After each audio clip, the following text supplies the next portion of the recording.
Imagine walking through a quiet neighborhood. You see a ditch, and there's two children in it with green skin. This is the story of the two lost children from Woolpit.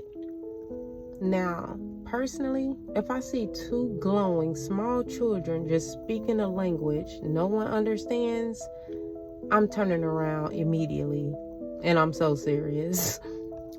But in the 1100s, the people in a small English town called Woolpit didn't have that option, unfortunately. Now, this village claims these kids came out of nowhere. They had no history, no explanation, no parents, nothing. But the strange part is their skin was green.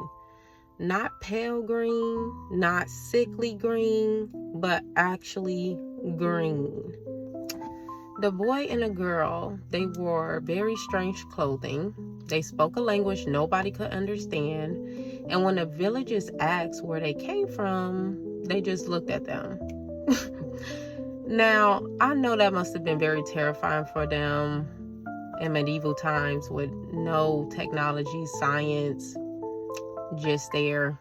Two green children appeared out the blue like some cursed side quest. Now, the parents, they asked these children if they were hungry. The children rejected. They tried to feed the children from meat, fruit, vegetables, any, normal food that we eat here on earth. But the children rejected it until one day they stumbled upon some raw beans and attacked those beans like it was a steak.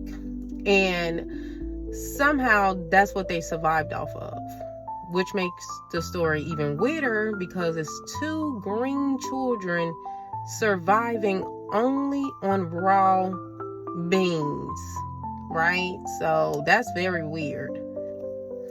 But things got worse, as if the beans wasn't the worst part, but the little boy ended up getting sick. He grew weaker and weaker until eventually he died. And his sister, well, her skin started to fade slowly, and she began to look more human.